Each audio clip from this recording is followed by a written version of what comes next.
Hello everyone, Sharada ಕಿಚನ್ಗೆ ನಿಮ್ಮೆಲ್ಲರಿಗೂ ಸ್ವಾಗತ. ಇವತ್ತಿನ ರೆಸಿಪಿಯಲ್ಲಿ ಮಾವಿನ ಹಣ್ಣಿನ ಉಂಡೆಯನ್ನು ಮಾಡೋದು ತೋರಿಸ್ಕೊಡ್ತಾ ಇದ್ದೀನಿ. ಉಂಡೆಯನ್ನು ಮಾಡಲು 2 ತೆಂಗಿನಕಾಯನ್ನು ಕುಕ್ಕರಲ್ಲಿ ಹಾಕ್ಕೊಂಡ್ಬಿಟ್ಟು ಸ್ವಲ್ಪ ನೀರನ್ನು ಹಾಕಿಬಿಟ್ಟು ಮುಚ್ಚಳನ ಮುಚ್ಚಿಬಿಟ್ಟು 3 ವಿಸಲ್ ಆಗುವವರೆಗೆ ಇದನ್ನು ಬಾಯ್ಲ್ ಮಾಡ್ಕೊಳ್ತಾ ಇದ್ದೀನಿ.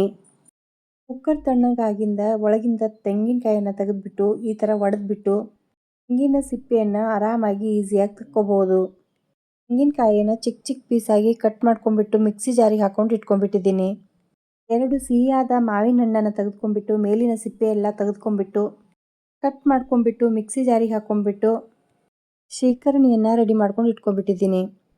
ಈಗ ಒಂದು ಕಡಾಯಿಯನ್ನು ಬಿಸಿ ಮಾಡ್ಕೊಂಡ್ಬಿಟ್ಟು ಅದಕ್ಕೆ 2 ಚಮಚ ತುಪ್ಪನ ಹಾಕ್ಕೊಂಡ್ಬಿಟ್ಟು ಕೊಬ್ಬರಿಯ ಹಸಿ ವಾಸನೆ ಹೋಗುವವರೆಗೆ ಹುರಿದ್ಕೊಳ್ತಾ ಇದ್ದೀನಿ. ಆಮೇಲೆ ಶೇಖರಣೆಯನ್ನು ಹಾಕ್ಕೊಂಡ್ಬಿಟ್ಟು ಮತ್ತೆ ಹುರಿದ್ಕೊಳ್ತಾ ಇದ್ದೀನಿ. ಸ್ವಲ್ಪ ಕೇಸರಿ ಕಲರನ್ನು ಹಾಕ್ಕೊಳ್ತಾ ಇದ್ದೀನಿ. ಮತ್ತೆ ಕೈ ಬಿಡದೆ ಚೆನ್ನಾಗಿ ಆಡಿಸ್ತಾ ಈಗ 1 ಕಪ್ಪಷ್ಟು ಸಕ್ಕರೆಯನ್ನು ಹಾಕ್ಕೊಳ್ತಾ ಇದ್ದೀನಿ. ಮತ್ತೆ 1 ಚಮಚದಷ್ಟು ತುಪ್ಪನ ಹಾಕ್ಕೊಂಡ್ಬಿಟ್ಟು ಮತ್ತೆ ಚೆನ್ನಾಗಿ ಹುರಿದ್ಕೊಳ್ತಾ ಇದ್ದೀನಿ.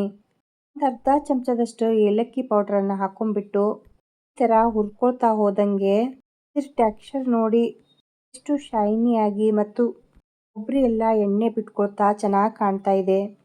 ಇದರಲ್ಲಿ ಒಂದು 2-3 ಟೇಬಲ್ ಸ್ಪೂನ್ನಷ್ಟು ಮಿಲ್ಕ್ ಪೌಡ್ರನ್ನು ಹಾಕ್ಕೊಳ್ತಾ ಇದ್ದೀನಿ. ಈ ಉಂಡೆ ತಿನ್ನಲು ತುಂಬಾ ರುಚಿಕರವಾಗಿರುತ್ತೆ.